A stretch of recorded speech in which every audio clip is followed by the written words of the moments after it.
A routine pizza delivery takes a chilling turn when a young courier named Malcolm notices something unusual about an elderly woman he regularly serves. Driven by concern, Malcolm steps into her home, only to uncover a troubling mystery. What he finds will leave him no choice but to take action. Will his instincts be enough to make a difference? Subscribe for more gripping stories and let us know where you're watching from in the comments. Malcolm's shift was winding down, the hum of pizza deliveries easing as he glanced through the remaining orders on his screen. His mind was already on the end of his shift, finally time to rest after a long night on the road. But then, something odd caught his eye. Miss Green, one of his regulars, hadn't placed her usual order. Miss Green wasn't just another customer, she was a kind, elderly woman, whose warm, caramel-brown skin seemed to glow when she smiled. She was someone Malcolm looked forward to seeing every evening. She always ordered her favorite pepperoni pizza and garlic knots, joking that it was her only guilty pleasure. Though the conversations were brief, they were a bright spot in his otherwise busy night. Tonight, however, her absence felt like a missing beat in the rhythm of his evening. Malcolm tried to shrug it off. Maybe she just didn't feel like having pizza tonight. But a nagging feeling gnawed at him, making it hard to move on. Before he even realized it, he found himself pulling back into the pizzeria, ordering her usual. Maybe she forgot, he told himself, though the thought didn't ease his concern. By the time he arrived at her street, the neighborhood was dark and still, more so than usual. The lights that were typically on, including Miss Green's porch light, were off. It set Malcolm's nerves on edge. She'd mentioned once that she always left it on because it made her feel safer at night. A cold sense of unease began to tighten in his chest. He parked his car and approached her front door, knocking gently. "Miss Green? It's Malcolm, from the pizzeria," he called, his voice barely above a whisper as he knocked a bit louder. Silence stretched on for too long, until finally, he heard faint footsteps. The door creaked open just a sliver, and there stood Miss Green. But she looked nothing like the vibrant woman he remembered. Her skin, usually rich with color, seemed dull and ashen. Her eyes, once filled with warmth, now appeared hollow and scared, as if she hadn't slept in days. Her gray curls were disheveled, her hand, wrapped in a white bandage, trembled as she clutched the door. "Malcolm," she murmured, her voice barely above a whisper, her brown eyes flickering with unease. "What are you doing here?" "I brought you your usual," he replied, trying to keep his tone casual, even though his heart pounded with worry. "Thought maybe you forgot to call." Miss Green's lips trembled, a mix of fear and regret flashing across her face. "That's very kind of you, Malcolm, but..." She trailed off, glancing over her shoulder, as though checking to see if someone was watching from behind. "I'm not hungry tonight." Malcolm's worry deepened. He could see how her shoulders were hunched, how she clutched the door as if it was her only lifeline. Everything about her posture screamed something was wrong. "Are you sure?" "You don't look well," he said softly, his voice filled with genuine concern. He just couldn't walk away. A heavy silence hung between them. For a moment, it seemed like she might open up to him, her lips parting as if to say something. But then, her expression hardened. "Thank you, Malcolm," she said quietly, her voice a little firmer. "But I'm fine. You should get home now." Slowly, she started to close the door. Malcolm hesitated, his gut telling him to push, but his respect for her privacy kept him from doing so. He turned and made his way back to his car, but as he glanced back, he couldn't shake the feeling that something was deeply wrong. Sitting in his car, the pizza box untouched beside him, Malcolm stared at Miss Green's house. The lights were off again, the house swallowed by darkness. He tried to reason with himself, maybe he was overthinking this, maybe she really was just tired, but he thought about the way her eyes darted around nervously, the way her voice shook. No, he decided, he couldn't brush this off. He owed it to her to make sure she was safe. He drove down the street, stopping at the house of an older neighbor, Mrs. Johnson. She opened the door, her eyes squinting in confusion. "Malcolm? What brings you here so late?" "I'm sorry to bother you, Mrs. Johnson," he said.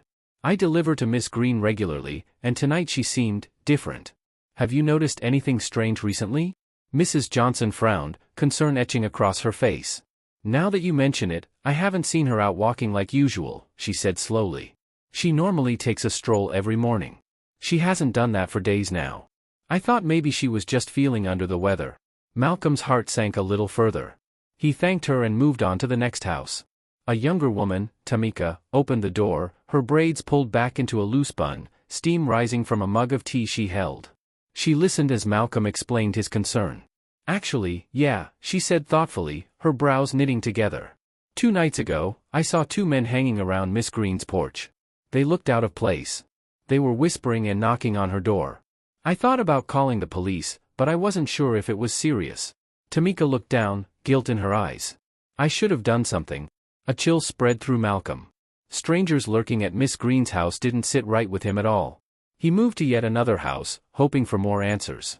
An older black man named Mr. Fields nodded grimly when Malcolm mentioned the men. They've been coming around a lot, Mr. Fields said, shaking his head in disgust. Knocking on her door, standing around, making trouble.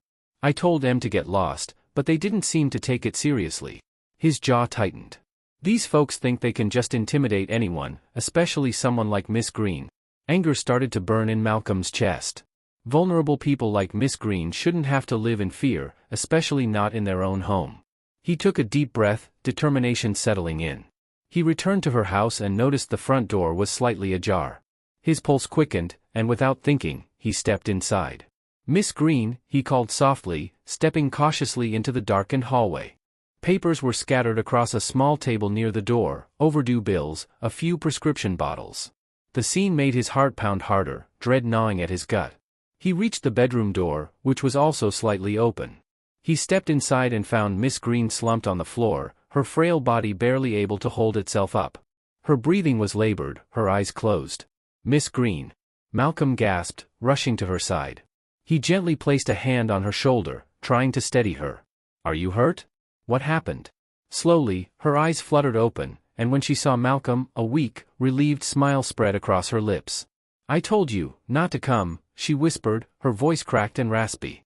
I couldn't just leave you, he replied firmly, helping her sit up against the bed.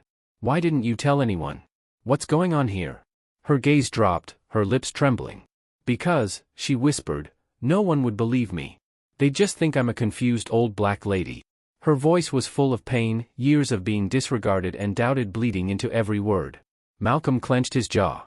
No, Miss Green. They wouldn't. I believe you. Now tell me, who are those men? Miss Green swallowed hard. They've been trying to get me to sell the house, she said, her voice quivering. They say they're here to help, but when I said no, they started threatening me. They want me gone, Malcolm. They want to take everything from me. Malcolm's blood boiled. This was about more than just intimidation, this was an attack on her very existence, her right to live safely and comfortably in her own home. I'm not leaving you here alone, he said, helping her to her feet. We're getting you out of here. Suddenly, a loud knock echoed from the front door, and Miss Green's eyes went wide with fear. They're back, she whispered, her voice filled with terror. It's all right, Malcolm reassured her, his voice calm and steady. We'll go out the back. With his arm around her for support, he led her quietly through the back door, out to his car. He drove quickly to a nearby motel, somewhere he knew she'd be safe for the night. As he helped her into the room, he could see the exhaustion in her eyes, but there was also a glimmer of hope. You're safe now, Miss Green, he said, settling her into a chair. He pulled out his phone and called a friend, someone he trusted, who worked in community support services. He explained the situation, and his friend immediately promised to help. Within minutes, they were working to get her the legal and physical protection she needed. The next morning, Malcolm sat with Miss Green as they met with the support team. Relief washed over her as they assured her she wouldn't have to face this alone. Over the following days, Malcolm watched as security systems were installed in her home, locks were changed, and supportive neighbors rallied around her. Soon, Miss Green had a home nurse visiting regularly, and a legal team working to protect her property. Malcolm continued visiting her, but not just as her delivery guy. Now, he came as a friend. They shared meals, laughed together, and she told him stories of her younger days, of how she'd grown up during a time when she'd had to fight for every ounce of respect and dignity she had. Their bond grew deeper with every visit, a sense of trust and love that transcended generations and hardships. One evening, as they shared a quiet dinner, Miss Green smiled softly, her eyes misting over. You saved me, Malcolm, she said, her voice choked with emotion. I don't know what I would have done without you. He took her hand gently, his own eyes glistening. Miss Green, you've been a friend to me too, he said, his voice filled with warmth. I'd do it again in a heartbeat. As the days turned into weeks, the memory of the harassment began to fade. Thanks to Malcolm's determination, Miss Green found peace in her home again, a home that had always been hers and would remain so. And for Malcolm, this experience was about more than just doing the right thing. It was about standing up against the injustices that black people like Miss Green faced every day, injustices that so often went unseen and unchallenged. Malcolm had protected her when she needed it most, and in doing so, he had changed both of their lives forever. Kindness, he realized, wasn't just about being polite or helping when it was convenient. It was about truly seeing people, about standing by them when the world seemed determined to knock them down. Thank you for watching. If you were touched by this story, don't forget to hit subscribe so you never miss our next one. And let us know in the comments where you're watching from, we'd love to hear from you.